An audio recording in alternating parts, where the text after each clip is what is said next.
sequences. And we're going to move on to the next little bit, which has the sort of basic heading of topology of R, the real number set. Topology. Topology in general is kind of like, we usually say topology is all about kind of shapes and the mathematical notion of like closeness, connectedness, that kind of thing. But what we say today is not really going to be all about that. One way that you could think of what topology is all about, this is about open intervals. Open, in general, we're going to talk about open sets and open and closed sets. And we are going to talk about things like connectedness, which is a fundamental property of topology, and also like continuous things can be expressed topologically, but at least for the next couple times we're going to be talking about open and closed sets. Everybody knows about open and closed intervals, but it turns out any set can be either open or closed. For example, an open interval, say A to B, the open interval A to B, this is an open set. We're going to talk today about open sets, and then next time we'll talk about closed sets. What specifically what it means to be an open set and a closed set. So this closed interval is a closed set, and this one is not open. And the first one there, I should have said, is not closed. But actually, when you see the definitions, you will see a set. Open is not the opposite of closed in topology, and closed is not the opposite of open. So it is actually possible for a set to be neither, and it's also possible for a set to be both open and closed. You want to hear the stupid name for that? There's a stupid name for that. Anybody heard this before? A set which is open and closed? I'm not making this up. It's called clopen. There's not a cute name for a set which is neither. Neither. A set can be neither open or closed. That I don't know of a stupid name for that. But something like, for example, this. This is not either. This is not open or closed. It's not both.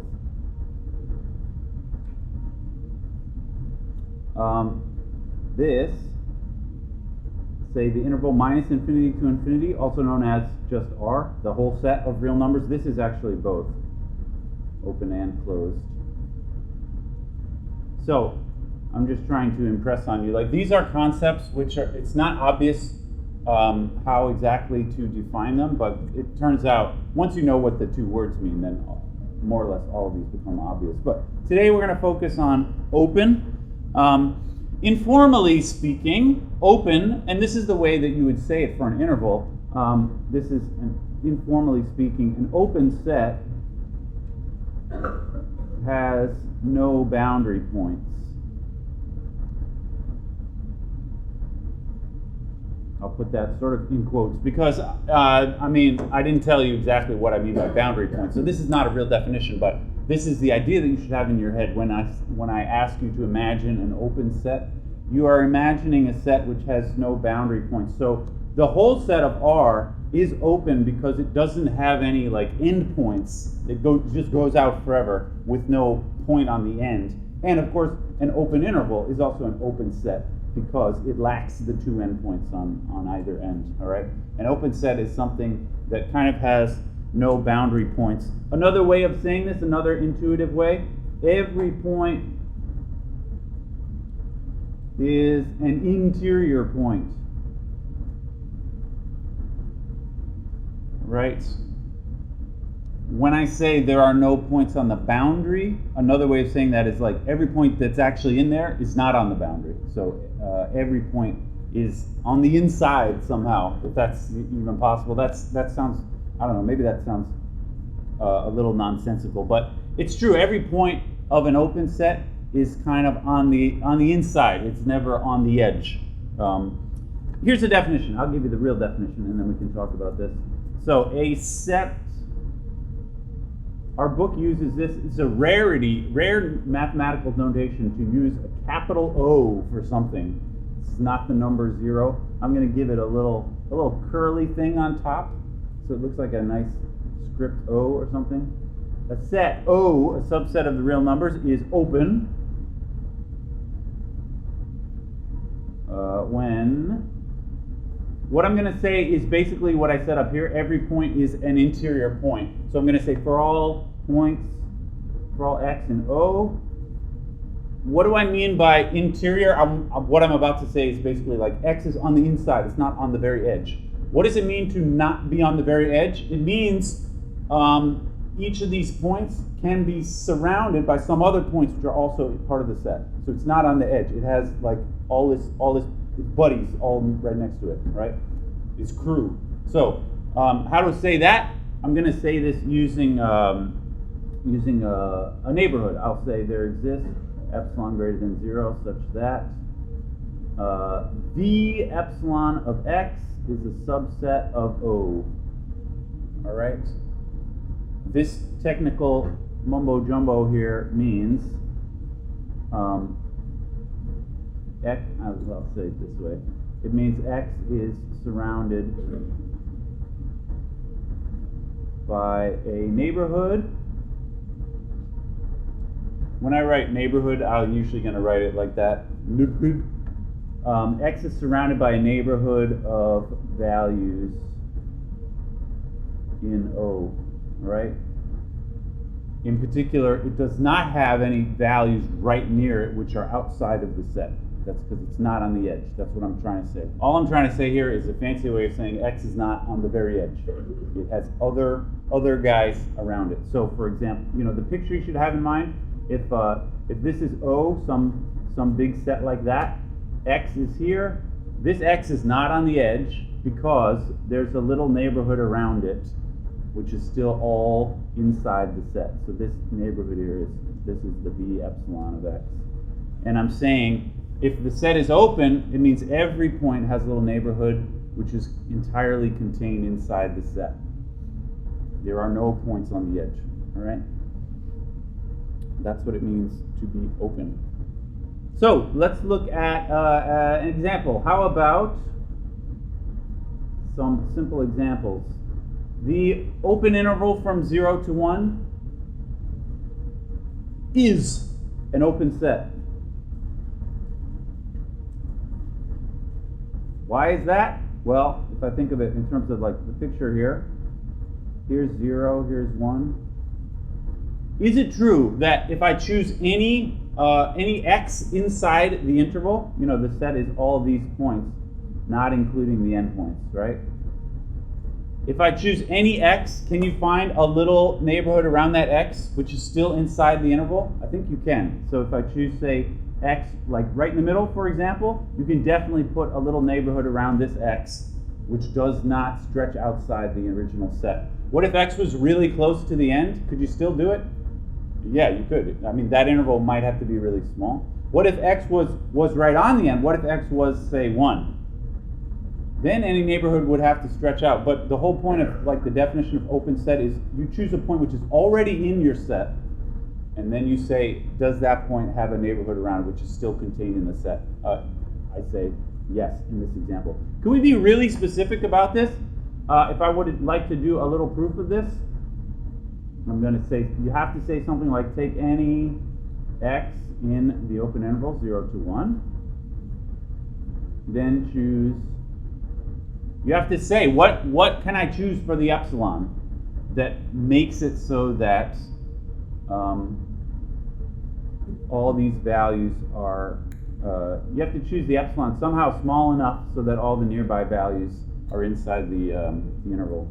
The picture would be something like, you have to kind of worry about maybe x is like really close to the 1. Maybe x is really close to the 0. Can't even think about, basically I want the epsilon to be sort of that distance. What would I use for the epsilon? Just to be specific about it, choose epsilon to be, yeah? Something like 1 minus x, I like that. That would be the appropriate choice if x is over here. You want to use 1 minus x. I think actually if x is over there though, really close to 0, 1 minus x is way too big, right? That would be this distance here. What value would you use in this case?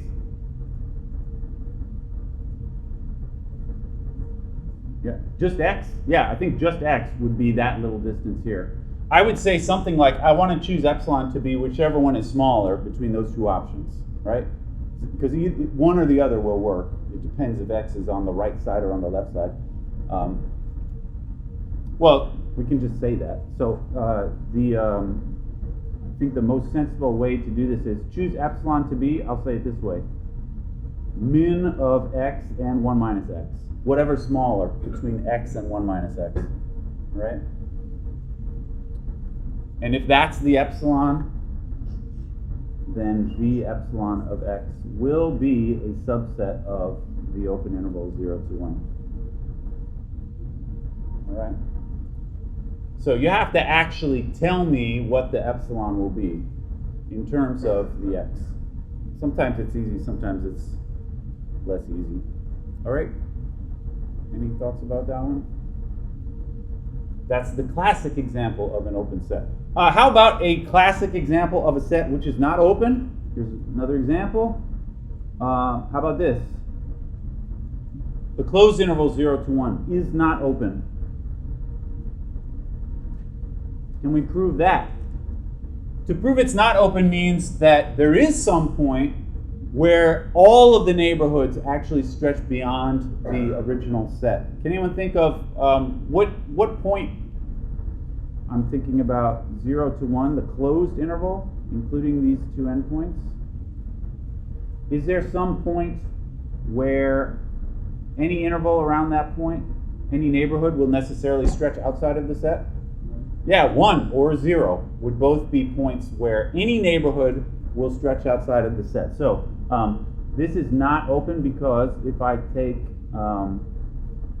x equals 1, then every neighborhood v epsilon of x is not a subset of my original set 0, 1. All right? That's because these neighborhoods, I mean, this v epsilon of x is actually the neighborhood. You can be specific. It's the open interval 1 minus epsilon to 1 plus epsilon. And this automatically includes points bigger than 1. And so it cannot be a subset of the closed interval 0 to 1. All right? So if you want to show something's open, you have to show that all points have some little neighborhood inside the set. If you want to show it's closed, or not closed, I mean not open, which is not the same as closed. If you want to show it's not open, you have to find a specific point which has no neighborhoods contained in the set. All right? Any questions? I got some for you all to try. I know we haven't done this in a little bit. I have. Oh, actually, I wanted to just say a few more simple ones. These really, I'm not going to write out the details for these because they're more or less the same reasons. How about this set, 0 to 1, but a closed on the right side, but open on the left side? Is this open or not open?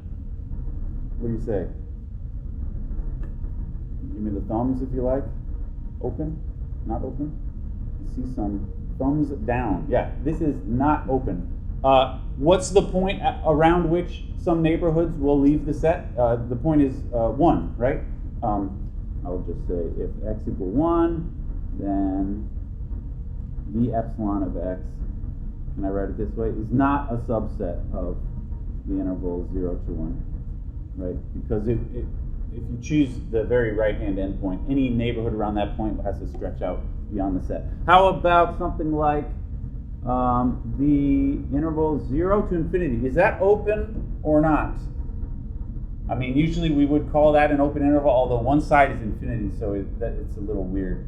Does that still count as an open set? I see some nodding of the heads. Yeah, if you choose any point inside there, that's any positive number bigger than 0, can you put a little neighborhood around it of all positive numbers? I think you can. Actually, this one is even easier than the first one. For x in there,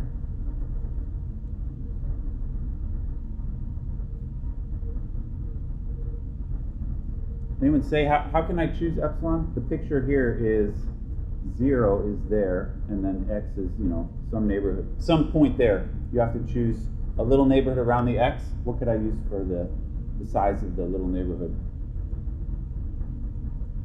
It just has to be small enough so that it ends up in here. It doesn't stretch out. Yeah. Yeah, you could use just x for that radius, or x over 2 if you want to be safe. If you want to leave a little room for the Holy Ghost, you could do x over 2, then it's like that. Or you could just go to x, and then it goes sort of all the way to the edge, but that's fine. So I'll do, since he said, choose epsilon equal x, right? Then the picture would look like this is my little neighborhood, right? But still does not stretch beyond the original set. So that one, epsilon equals x. All right, this one is open. I should have written that. I never wrote that. This one is not open. This one is open.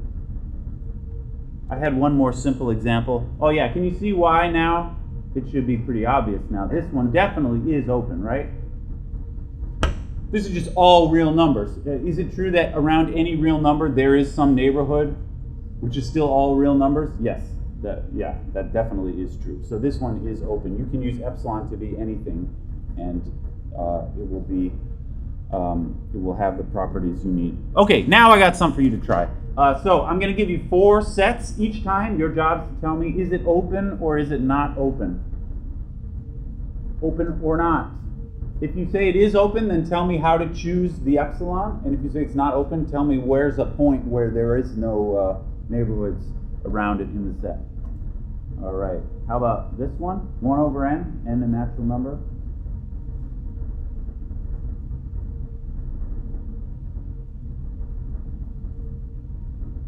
That one.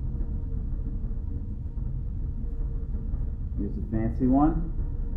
2 fancy ones. In case you care, these 2 here were on the comp last year. Actually, on the comp, it also asks you to say if they're closed or not. So we can revisit those once we know what closed means.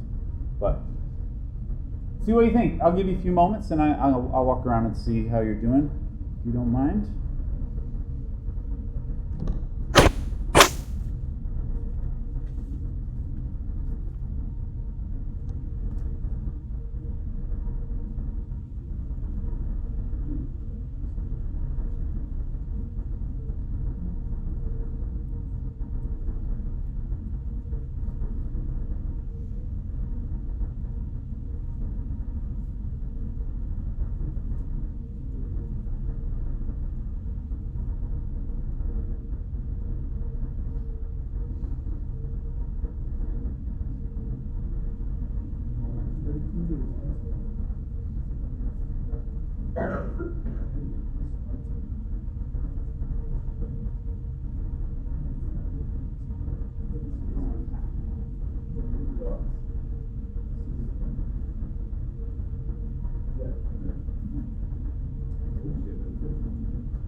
So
doing okay here?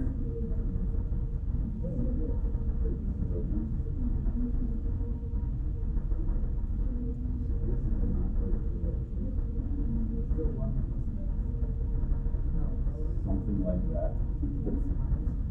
Yeah, if you draw the picture for that. Oh yeah. So you want this. You just use X, that's it.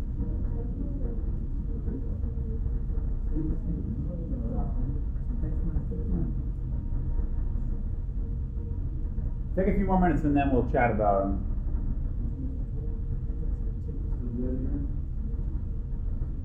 Drawing all the rationals. Okay. Yeah, right. Actually, intersect 0, 1. Yeah, I mean that. I would say you have to write it up. You have to say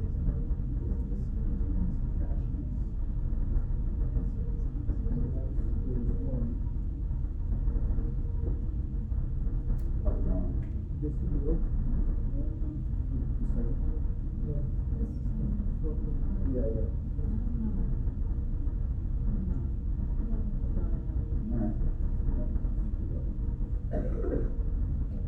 All right, can we discuss these? Open or not? So the first one, pretty much everybody said, is not open. The first one has like individual isolated points. If you were to draw a picture of the first one, it's like, that, then that, then that, etc. This is just a bunch of individual points. It is definitely not true that you can put, like, for instance, around this one, can you put a little neighborhood in there, which includes all points from that set? No, that neighborhood actually has no other points from that set. So here, this one is not open because say, just using the first point here, 1, any v epsilon around 1 goes outside the set. Right? The set is only fractions with numerators 1. And so if you take any little neighborhood around these points, that neighborhood does not consist only of other fractions with numerator 1. Right?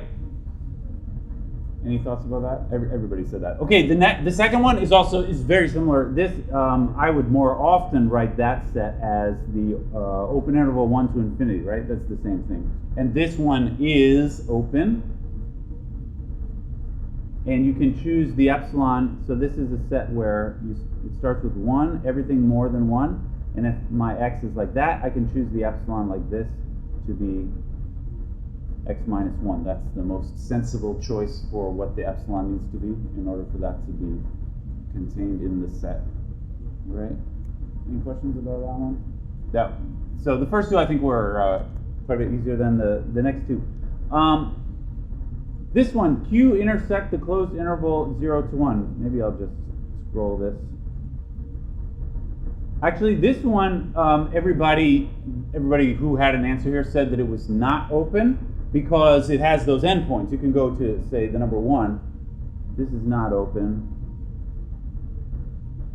since, if I look at some neighborhood around 1, this includes points more than 1, right? And so they are not part of the set. So V epsilon of 1 is not a subset of my original set there, Q intersect 0, 1. Right? Because if you pick something right on the edge, then any neighborhood around that point is going to stretch over the edge, which means it's not a subset of the original thing. All right? The way that I wrote this suggests that the other one will be open, but actually the last one also is not open, but for a different reason than what I said here. So also Q intersect open interval 0, 1 is not open. Since now I can't choose the endpoint 1 because that's not part of the set anymore, but you could choose any other thing that is actually in here. Say 1/2 is like right in the middle. V epsilon of 1/2, for instance, that's a neighborhood around 1/2 includes. Anybody think about this? Does this? It turns out actually this does include some points that are not in the original set. Can anyone explain why?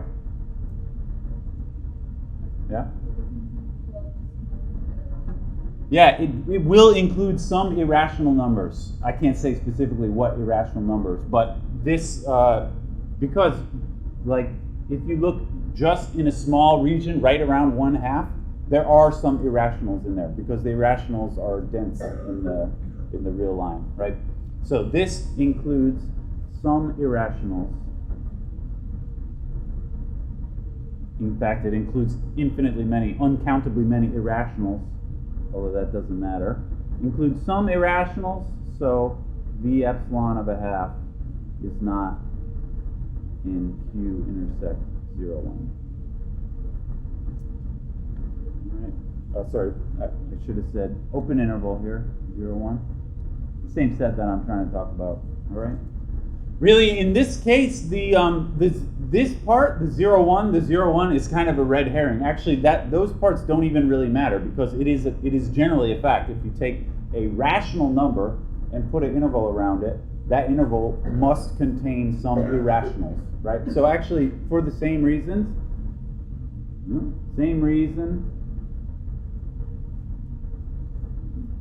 Q is not open, right? Not just restricting to a particular region of rationals, but just the whole set of rationals is not open. Because any rational, if you put a neighborhood around it of real numbers, that neighborhood will contain some irrationals. And so it's not part of the set. All right? How about the set of irrationals? Is that an open set? Just the set of irrationals. That would be, we don't have a fancy like notation for the set of irrationals. I've seen some people write it this way, which I think is kind of cute. It's a Q backwards for the set of irrationals, although it's more commonly written. If I had to write the irrationals, I would just write it like that. As a set R minus Q, it's all the real numbers, but not the rationals. Anyway, this is irrationals. The set of irrationals. Is it open? You have to think about if I sort of zoom in on a irrational, can I put a neighborhood around that which contains only irrationals, or will it necessarily have some rationals in there? The answer is it will necessarily have some rationals in there. That's because the rationals are dense, right? The density property of the rationals means no matter what little interval you make, it's always going to have some rationals. So this also is not open for the same reason, really. It's because any irrational, if you start at an irrational and make a little neighborhood around it, that neighborhood is going to include some rationals. All right. Can we say in any general terms, like, what is open? It seems like we almost always said it was not open. Anybody, like, in summary, what counts as open?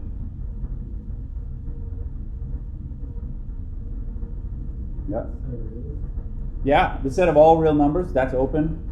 Also, I mean, what are the examples we've had which actually were open? This is open. This is open. This is open. Is that it? This is open.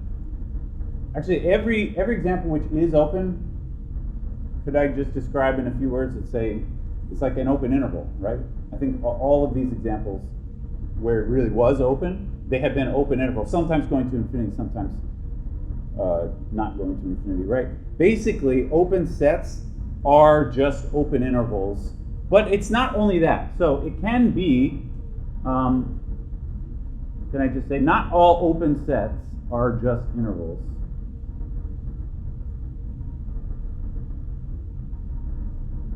You can have stuff, although this will seem like a stupid, I'll give you an example of an open set that's not an open interval, and you'll say, all right, yeah, I guess so. Here's an example. It is open interval 0 to 1, union open interval 2 to 3.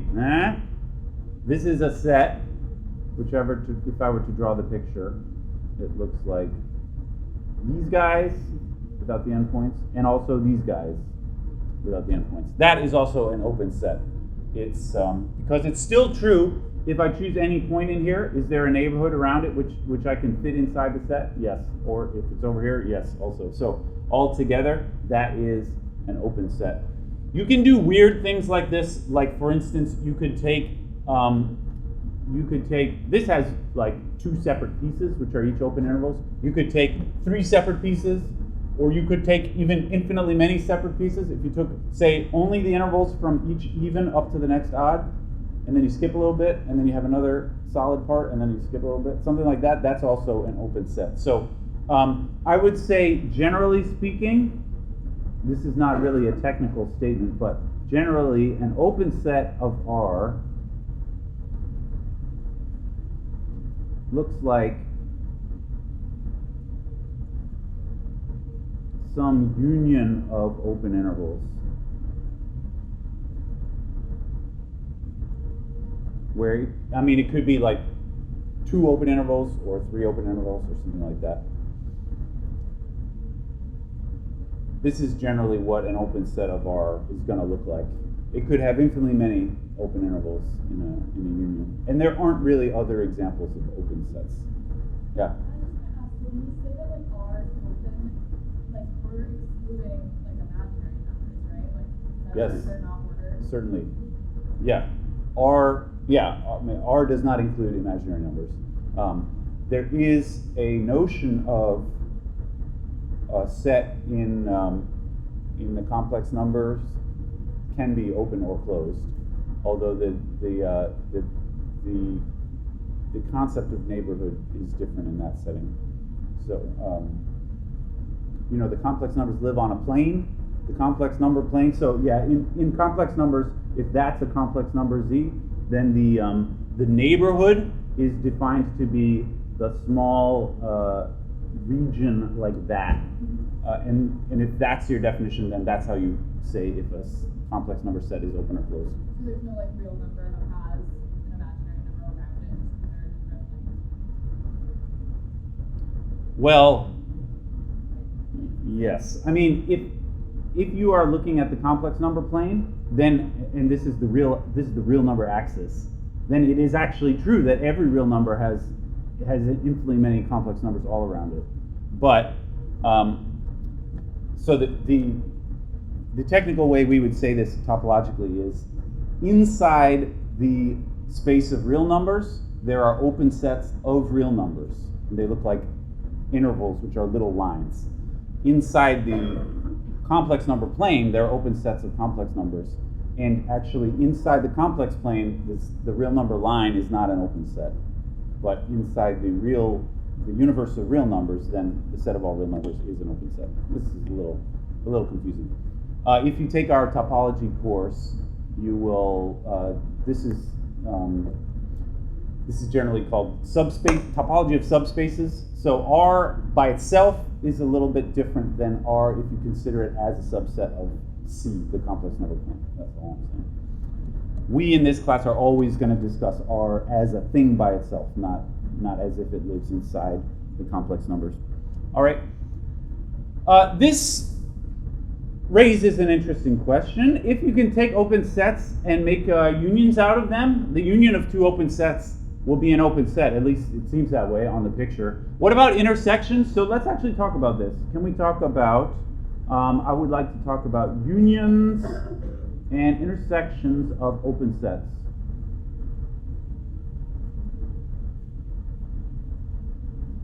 I want to say something like the union of opens is open.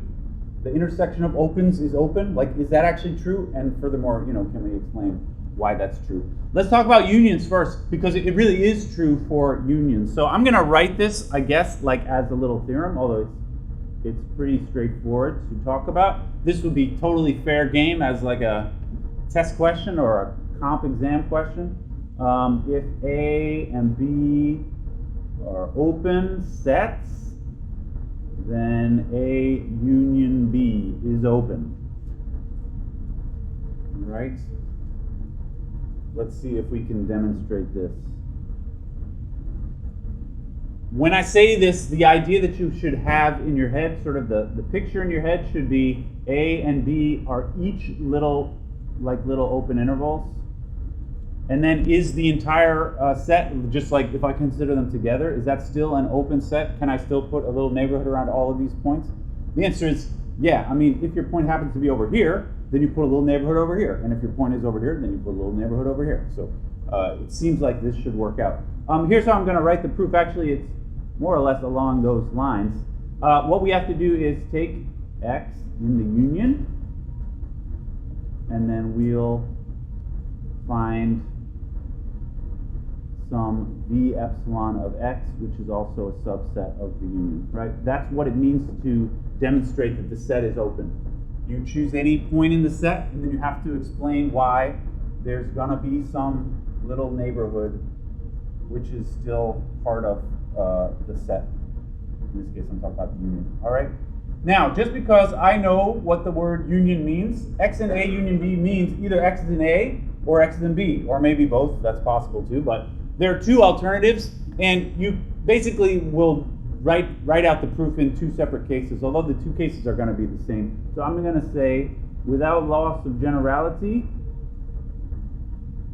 remember this is what you say when you have like a proof which technically goes in two separate parts, but the two parts are the same as each other. I'm going to say, without loss of generality, let's assume that X is in A, all right? Because either X is in A or it's in B. Maybe I should write that, since X in A or X in B, right? So one or the other is going to be true, and either way, the proof is the same. So I'm going to assume, without loss of generality, that X is in A, all right? Then is there a neighborhood around X, which is in A? Yeah, because we assumed at the beginning that A is open. So I'll say, since A is open, we can find a little neighborhood.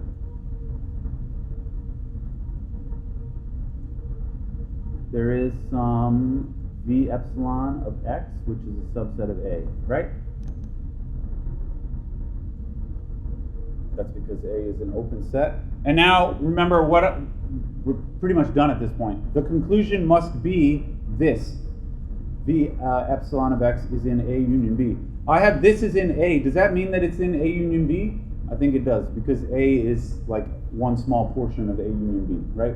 Because the union is bigger than A. So I will say, since A is a subset of A union B, this means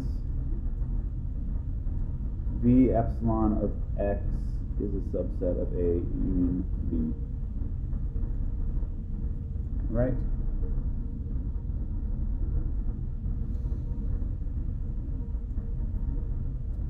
That's all there is to it. Any thoughts about that? In 8 minutes, can we talk about intersection? I think we can talk about intersection in 8 minutes. It's the intersection is actually a little bit more complicated than that, but it's not so bad. So let's just try and do that. This one will say if A and B are open, then A intersect B is open. This is actually true. All right. The picture that you should have in mind here. Remember, before the picture was like two intervals that are just a union of two separate intervals. Here, it's two separate intervals, but we're taking the intersection. So it's as if I would write the picture something like this. I have one interval like this, and then I have another interval that's maybe like this. This is A, this is B, and then they have some kind of overlap, which is here. This is A intersect B. Is it still true that A intersect B is open? Now, on the picture, I hope you'll agree that, yeah, it looks like it. If these two original sets, A and B, they are missing the endpoints, then when you intersect them, the result is also missing the endpoints. So this certainly seems like that's going to work out. All right.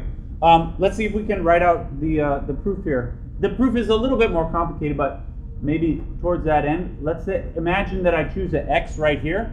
How do I know that there actually is a little neighborhood inside there, which is in the intersection?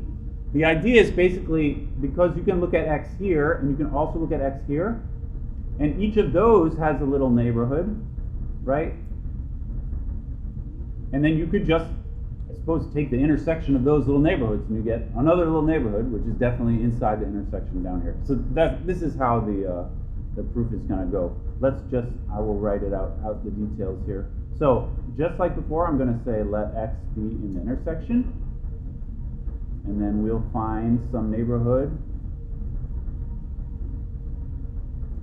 V epsilon of X, which is also a subset of the intersection. All right.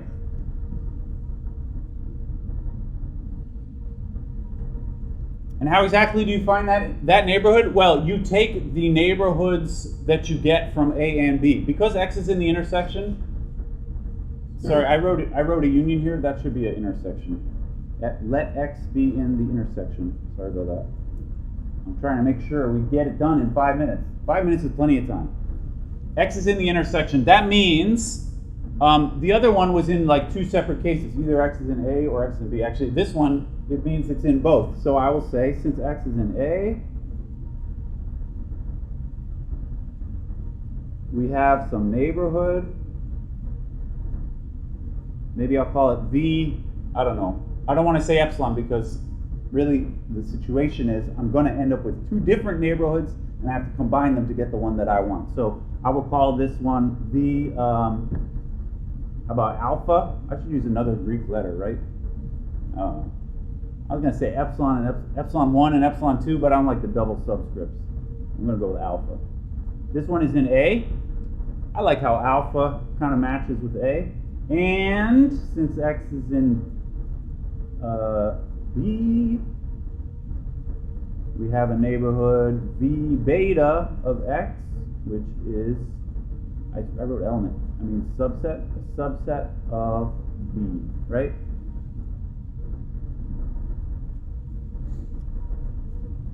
I have those two neighborhoods. How do you get a little itty bitty neighborhood which is in the intersection? You just do the intersection of those two little neighborhoods. If you think about it in terms of the radius, like the width of those neighborhoods, you can just choose whichever one is smaller. That will be the smallest. That's the intersection of two neighborhoods around the same point. It's just whichever little guy is the smallest between these two. You use the smallest one. So I'm going to say, just so that we can be very specific about what the epsilon is, let epsilon be the smaller I'll say min of alpha and beta, all right? This is just taking the smaller one. And then, because of everything we said over there, v epsilon of x will indeed be a subset of A intersect B as desired. All right? You take a itty-bitty little neighborhood. It doesn't have to be so itty-bitty. It just has to be whichever the first two was the smallest that will fit in the intersection. Yes? The intersection is the empty set. Yeah, this is a good question. And actually, I was going to start off next time. We should talk about the empty set. We can talk about the empty set right now, actually. Don't get mad at her for making us stay till the end. We're going to stay till the end, right? Let's talk about the empty set. Is the empty set open or not? You have to remember the definition of open means, if I said something like A is open, means for all x in A, there exists epsilon such that v epsilon of x is a subset of A. All right? That's the definition of open. So, is this true or false when A is the empty set? Anybody have any feelings about this? Yeah. False. Why do you say that? I think because the empty set. The empty set is just nothing. Yeah. If A is the empty set, I will translate this, I'll just write it again using the empty set. It says for all x in the empty set, there exists blah, blah, blah, blah. Here, empty set, right? Is that true or false?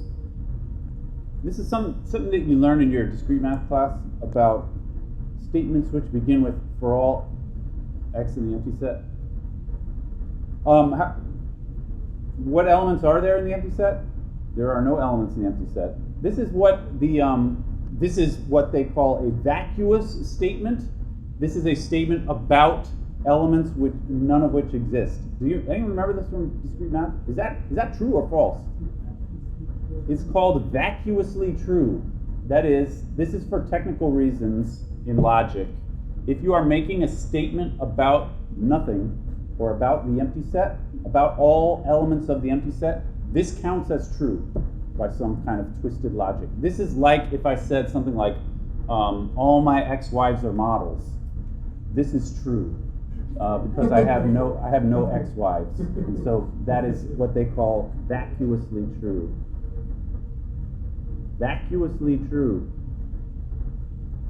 It's because for all x in the empty set, whatever, it doesn't matter what you say. If you begin by saying for all x in the empty set, this is automatically true.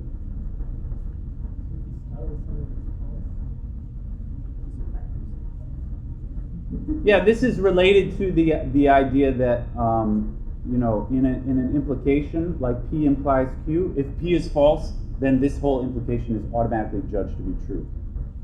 A falsehood implies anything. Yeah. It's true. You need to do it this way in order for the basic truth tables of logic to work out. This is something you talked about in your discrete math class and probably never thought about. Anyway, the moral of the story is the empty set is open for vacuous reasons. All right.